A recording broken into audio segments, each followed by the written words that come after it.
صباح الفل من تركيا وبالتحديد من مدينة اسطنبول في عز البرد. زي ما واضح او زي ما هتشوفوا في الفيديو الاجواء فعلا برد جدا. رغم ان انا بسجل الفيديو ده في نهاية شهر مارس، لكن فصل الشتاء السنة دي في تركيا مطول شوية. النهارده الصبح قبل ما اسجل الفيديو كان في تساقط غزير جدا للثلوج، لكن انا بشكل شخصي كنت سعيد. اللي متابعني يعرف ان انا مقيم او عايش حاليا في مدينة ازمير. في ازمير تساقط الثلوج بيكون نادر شويه، لكن هنا في اسطنبول بصراحه كنت محظوظ. النهارده كان في تساقط غزير جدا جدا للثلوج في فتره الصباح.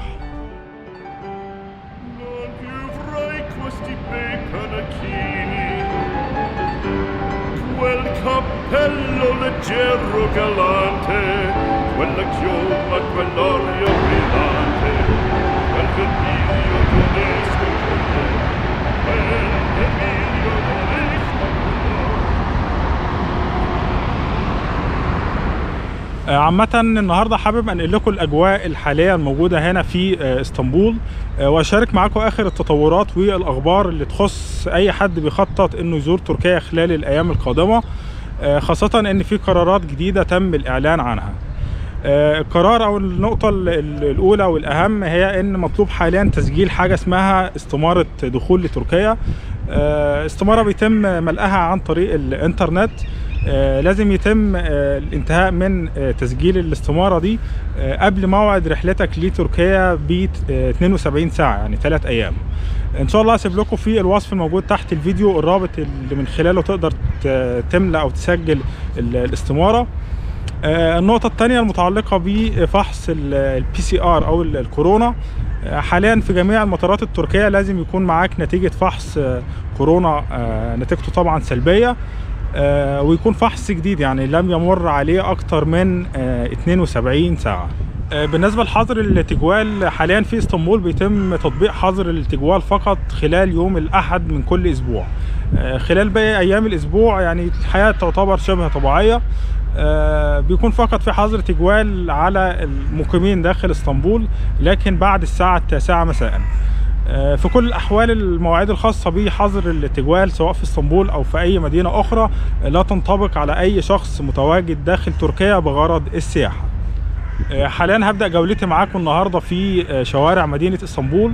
أتمنى تكمل الفيديو للآخر، وأتمنى لو لسه ما اشتركتش في القناة تعمل سبسكرايب اشتراك، ويلا بينا نبدأ جولتنا. أنا موجود حاليا في واحدة من أجمل وأقدم الحدائق الموجودة في اسطنبول، حديقة اسمها جولهاني بارك. طبعا هي حديقة عامة، يعني مسموح لأي شخص يدخل من غير أي رسوم. من الأماكن اللي أنا بشكل شخصي لازم أزورها في كل مرة أكون موجود في اسطنبول. تشوفوا حاليا قد إيه المكان هنا جميل جدا.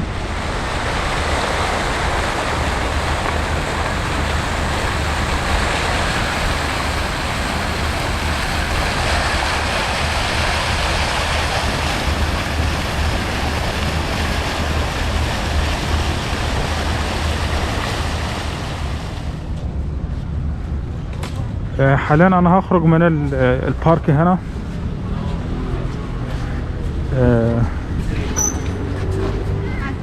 لو حابب تتوجه لمنطقة السلطان احمد وآيا صوفيا فلازم هتحتاج تتمشى الطريق اللي امامي حاليا ده. لكن انا السلطان احمد وآيا صوفيا زرتهم قبل كده في فيديوز قديمة موجودة على القناة. فحابب النهاردة اتوجه لمنطقة اسمها كاراكوي.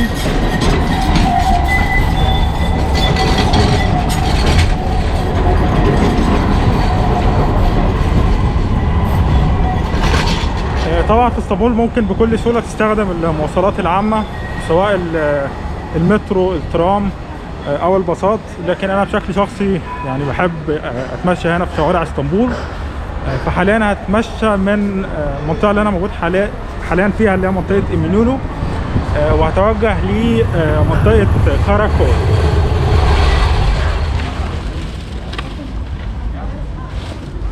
في المنطقة المحيطة بحديقة جولهاني. هنا أسوار الحديقة أعتقد واضحة أمامكم. موجود عدد كبير من البازارات الخاصة بالهدايا.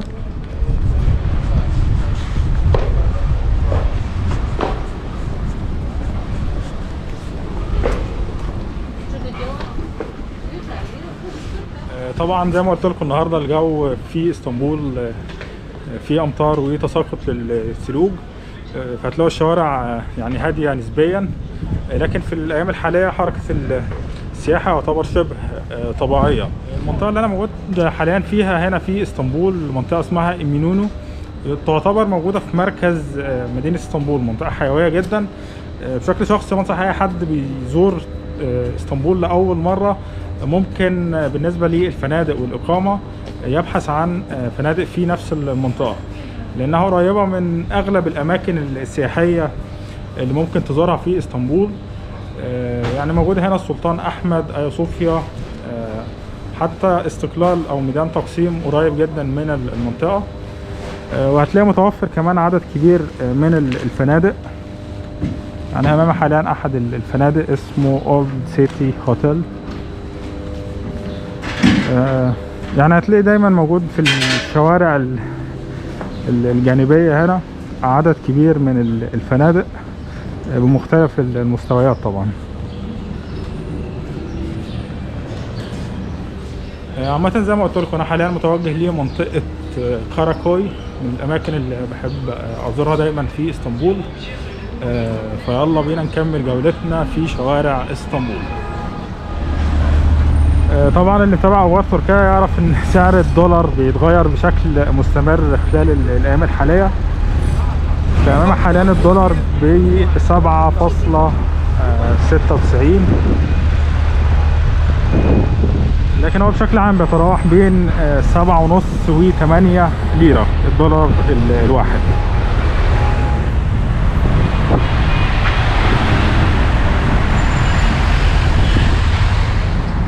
هنا دي المنطقة الخاصة بالمحطة البحرية في إيمينونو.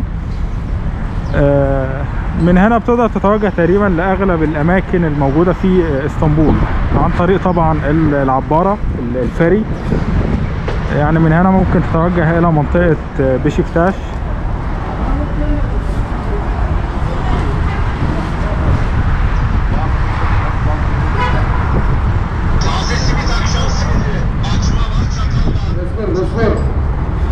اكيد واضح في الصوت الدعايه الخاصه ببعض او احد الشركات. مكتوب هنا سعر التيكت 25 ليره، رحله مضيق البوسفور. ومن هنا ممكن تستخدم الفيري ايضا تتوجه الى الجزء الاسيوي من اسطنبول، منطقه كاديكوي.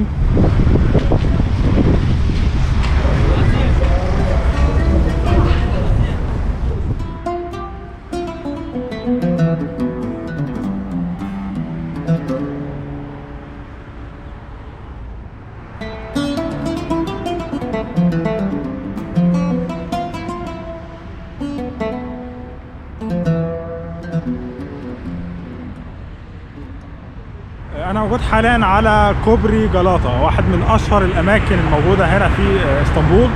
واعتقد اللي متابع كمان مسلسلات تركيه اكيد بيشوفوا كتير من خلال المسلسلات. عامه همر على الكوبري من اوله لاخره، وبعد كده اتوجه لمنطقه باكركوي او منطقه كاراكوي، بعتذر. منطقه كاراكوي هي المنطقه الموجوده يعني اسفل الكوبري هناك يعني.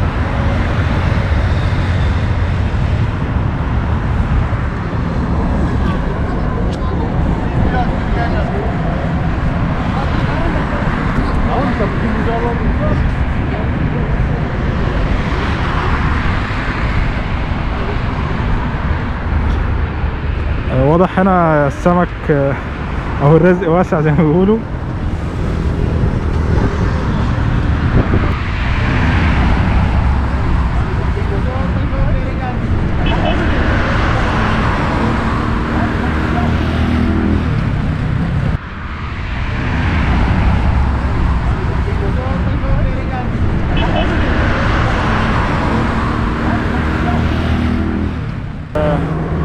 على الرغم من اني زرت اسطنبول كتير جدا جدا، لكنها بكل صراحة واحدة من أكتر المدن اللي بحب أقضي وقت فيها، ومن المدن يعني رأي شخصي مناسبة جدا للسياح. أجواءها مختلفة، الأكل كمان هنا مميز. سواء رحلتك أسبوع واحد، 10 أيام، شهر كامل، هتقدر تستمتع بوقتك وتقضي أو تزور أماكن مختلفة في كل يوم. حاليا أنا وصلت لنهاية كوبري جلاطة، وزي ما قلت لكم متوجه حاليا لمنطقة كاراكوي.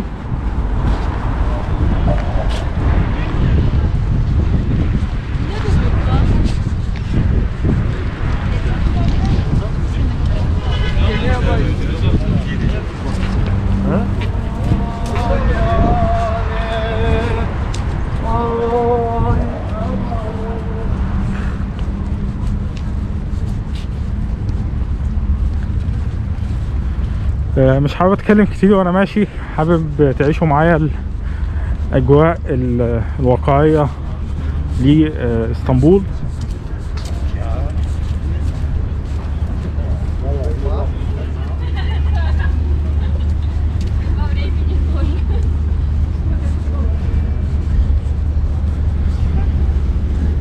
هنا موجود الفيري ستيشن او المحطه البحريه لمنطقة كاراكوي.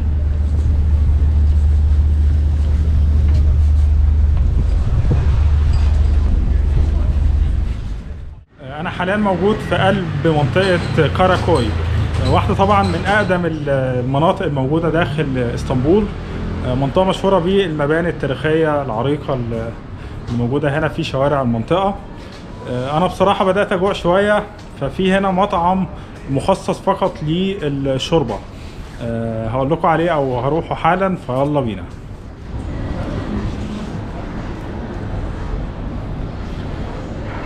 زي ما انتم شايفين يعني جمال الشوارع الجانبية الموجودة هنا في كاراكوي.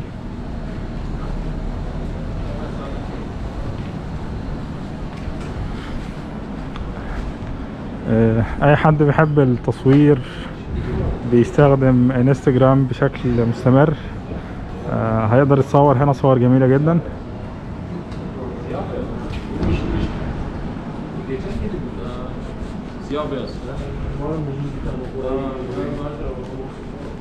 في رأيي شخصي أفضل شيء ممكن تعمله في اسطنبول إنك مجرد تتمشى وتكتشف الشوارع الجانبية والشوارع الخلفية الموجودة في كل منطقة. طبعا هتلاقي عدد كبير من المطاعم، الكافيهات، فأنا في كل زيارة تقريبا بكتشف مطعم أو كافيه جديد. لكن زي ما قلت لكم وأنا حاليا حابب أشرب شوربة، الجو بارد شوية، فهروح لمطعم اسمه تشوربا إيفي أو بيت الشوربة ترجمة الاسم. أنا بتوه شوية هنا في الشوارع، لكن إن شاء الله هقدر أوصل. واخيرا لقيت المطعم، افتكرت المكان الخاص بي.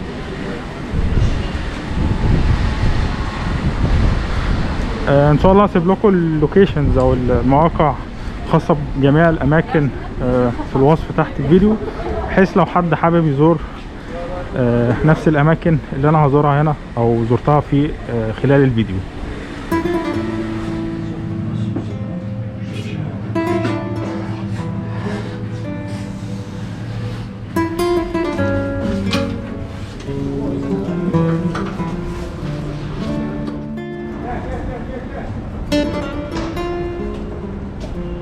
المطعم اللي انا موجود فيه حاليا ده مطعم مخصص فقط للشوربه. طبعا في انواع مختلفه ومتنوعه من الشوربه، لكن انا اخترت النوع المفضل بالنسبه لي شوربه العدس.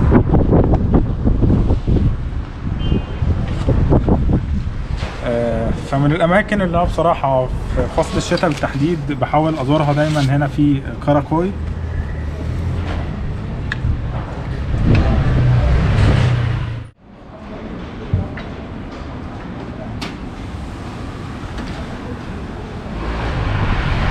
الاسعار بتبدأ من 10 ليرة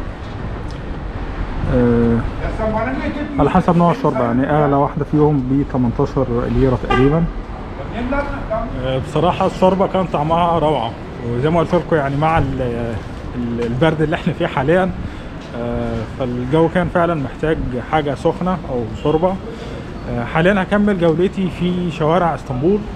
انا مش بعيد عن منطقه ميدان تقسيم وشارع استقلال، فهتمشى شويه ممكن 10 دقايق او ربع ساعه لغايه ما اوصل لمنطقه شارع استقلال. لو حد حابب يعمل زيي ويتمشى، فحاول تشوف بالظبط مكان برج جلاطة. لو هتشوفوه موجود فوق هنا، فبالتالي هتحتاج تصعد شويه في بعض الشوارع لغايه ما توصل للبرج. وطبعا بعد كده موجود شارع استقلال وميدان تقسيم.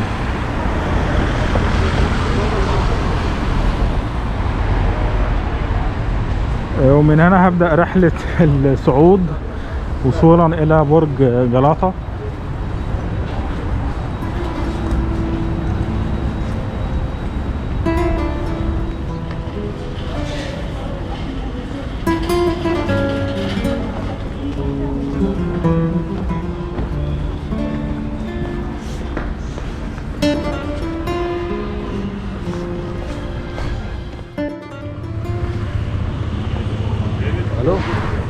طبعا انت بتتمشى في الشارع هنا او في الشوارع المعدية لبرج جلاطة، هتلاقي عدد كبير موجود من محلات السوفينيرز او الهدايا التذكارية.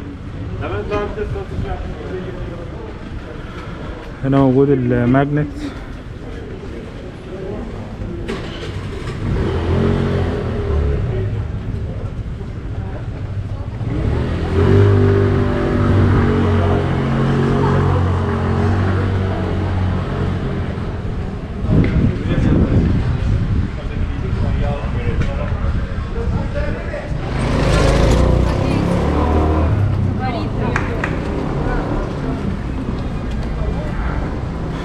واخيرا وصلت لي برج جلاطة. من الاماكن الجميلة جدا، لازم تزورها لو موجود في اسطنبول. اللي اجمل من برج جلاطة نفسه الشوارع الجانبية او الشوارع المؤدية الى البرج. زي ما انتم شايفين هنا بيكون في دايما زحمة، الناس كلها بتيجي تتصور مع الفيو ده.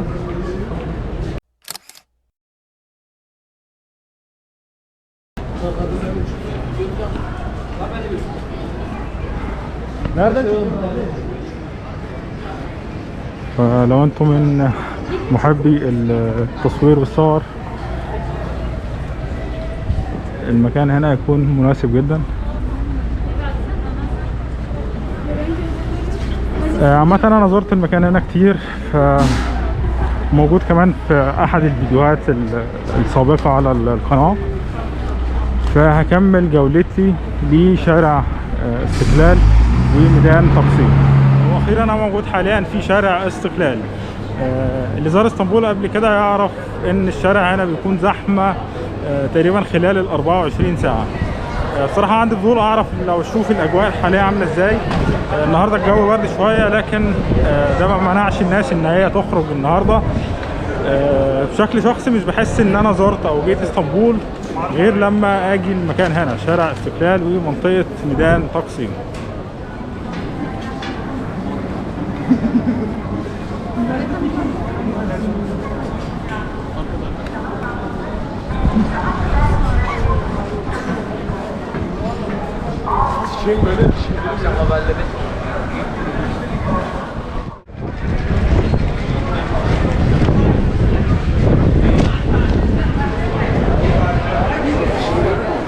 زي ما انتم شايفين يعني الشوارع بالكامل فيها ازدحام نوعا ما. زي ما قلت في الوقت الحالي حظر التجوال في اسطنبول فقط بيكون خلال يوم الأحد. باقي أيام الأسبوع زي ما انتم شايفين الحياة شبه طبيعية.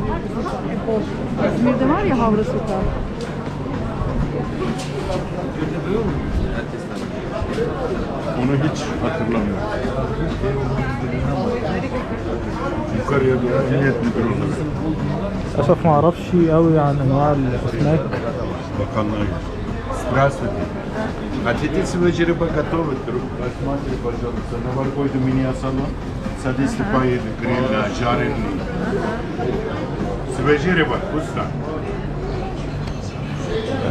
لكن انا بشكل شخصي بحب دايما اتوغل في الشوارع الجانبية بحيث اكتشف اماكن جديدة.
وهذه كانت جولتي النهارده في اسطنبول. حبيت انقل لكم بشكل سريع الاجواء الحاليه في فصل الربيع او في اخر فصل الشتاء هنا في اسطنبول. اتمنى لو عجبك الفيديو تعمل لايك. لو عندك اي اسئله او استفسارات ممكن تسيبها في التعليقات الموجوده تحت الفيديو. شكرا جزيلا على المشاهده.